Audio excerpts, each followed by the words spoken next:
శ్రీ నారా చంద్రబాబు నాయుడు గారు ప్రవేశపెట్టిన స్వర్ణాంధ్ర స్వచ్ఛాంధ్ర అనే ఈ విజనరీ ప్రాజెక్టు ఎంతవరకు బెస్ట్, ఇప్పుడు ఫ్యూచర్లో ఉపయోగపడేదైనా, మనకి ఎంతవరకు లాభం?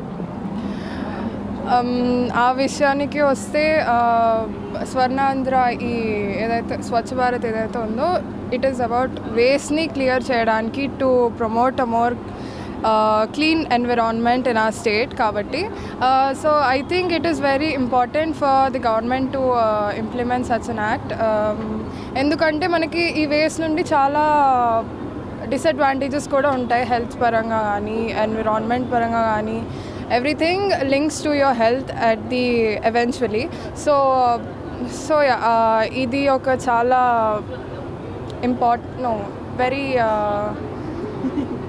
it is a very good step that the government has been taking lately kabatti we have also worked on we've researched about something e-waste anedi electronics nunchi vache waste anamata so dani gurinchi memu research chesi e-waste anedi agriculture ni and birds anevi mana daggara chaala prominent ga vastayi kabatti we can see different species of birds in our state kabatti ikkada మేము ఈ waste వల్ల జరిగే ఇంపాక్ట్ని మేము ఇక్కడ describe చేసాము birds మైగ్రేషన్కి and అగ్రికల్చర్కి కూడా. Birds migration అంటే ఒక లైక్ చాలా దూరం నుంచి ఈ బర్డ్స్ అనేవి సీజనల్గా ట్రావెల్ చేస్తూ ఉంటాయి. సో మన స్టేట్లో కొన్ని లొకేషన్స్ ఏవైతే ఉన్నాయో they are under the central Asian flyway. అంటే ఈ బర్డ్స్ అనేవి మైగ్రేట్ అవుతున్నప్పుడు ఒక దగ్గర ఆగి రెస్ట్ అవుతూ ఉంటాయి అన్నమాట. సో అలా ఆగినప్పుడు ఈ ఏరియాస్ ఏవైతే ఉన్నాయో మనకి కొల్లేరు లేక్ ఉంది, దెన్ పులికట్ లేక్ ఉంది, and then Uppalapadu bird sanctuary, Coringa bird sanctuary ఇలాంటివి ఇవన్నీ వెట్లాండ్స్ కింద వస్తాయన్నమాట.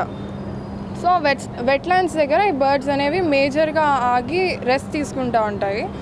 ఇలాంటి ఏరియాస్ ఏంటంటే మేజర్గా చాలా ఓపెన్ ల్యాండ్ ఉంటుంది, రూరల్ ఏరియాస్లో ఉంటాయి, కొంచెం చాలా సొసైటీకి చాలా దూరంగా ఉంటుంది. కాబట్టి ఈ లోకల్ వెండర్స్ ఎవరైతే ఈ వేస్ట్ని డంప్ చేస్తారో, డిస్పోజ్ చేస్తారో వెళ్ళి అక్కడ వేస్తారు. ఎందుకంటే ఎవరు అడిగే వాళ్ళు ఉండరు. It's not like anyone is questioning them regarding that. So ఏమవుతుందంటే దానివల్ల ఆ ఈ వేస్ట్లో ఉన్న chemicals, toxins, lead and mercury ఏదైతే ఉందో ఇక్కడ మన వెట్లాండ్ కాబట్టి అది సాయిల్లోకి వెళ్ళిపోతే సాయిల్ మళ్ళీ ప్లాంట్స్లోకి వెళ్ళి అది ఫుడ్ని ఇంపాక్ట్ చేస్తుంది. That is how it is impacting agriculture. ఎందుకంటే విలేజెస్లో ఇలా డంప్ చేస్తున్నప్పుడు అడిగే వాళ్ళు ఉండరు. అడిగినా కానీ we don't have a proper reaction ఇప్పుడు దాకా. సో అగ్రికల్చర్ ప్లాంట్స్లో లైక్ ప్లాంట్స్కి హెల్త్ ఇంపార్టెంట్, ప్లస్ ఆ ప్లాంట్స్ని కన్స్యూమ్ చేస్తున్న మనకి కూడా చాలా ప్రాబ్లమాటిక్ ఉంటుంది. అండ్ బర్డ్స్ ఏదైతే ఉందో ఇలా వెట్లాండ్స్లో డిస్పోజ్ చేసినప్పుడు ఏమవుతుందంటే ఈ వాటర్లోకి టాక్సిన్స్ వెళ్ళిపోయి ఈ బర్డ్స్ ఆ వాటర్ని కన్స్యూమ్ చేసినా కానీ లేదా ఆ టాక్సిన్స్ ఆ వాటర్లో ఉన్న ఫిష్ లేదా ఏమన్నా ఉన్నప్పుడు ఈ బర్డ్స్ మేజర్గా ఫిష్ కానీ లైక్ ఆ వాటర్లో ఉన్న చిన్న జంతువుల్ని లైక్ ఇన్సెక్ట్స్ అలాంటివి తిన్నా కానీ ఈ బర్డ్స్కి అనేది అది వచ్చేసి వాళ్ళ లైఫ్ మీద థ్రెట్ వస్తుంది.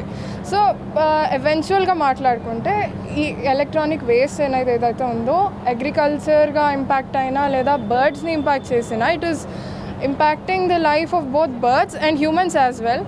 అండ్ మనం తినేది మనకి మంచి ఫుడ్ కావాలి, మంచి మన నేచర్ మనకి మంచిగా ఉండాలి. కాబట్టి it is important that we create awareness about e-waste also.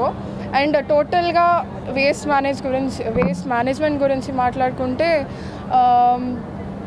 It is important. ఎందుకంటే మనం వేస్ట్ అనేది అలా డంప్ చేసి ఉంటే ఎప్పటికైనా it is a problem. Land అనేది పాడవుతుంది, సాయిల్ పాడవుతుంది, ఎన్విరాన్మెంట్ పాడవుతుంది, అంతా పాడవుతుంది. కాబట్టి it is a major issue that has to be taken action for. And దానికోసం మేము కాలేజ్లో ఒక ప్రోటోటైప్ కూడా చేస్తున్నాము, లైక్ వేస్ట్ డిస్పోజల్ చేయడానికి, లైక్ సపరేట్ చేసి చేయడానికి. సో అండ్ దీని గురించి ఫర్దర్గా Abhinay will explain you and we have a lot to cover also. Thank you so much.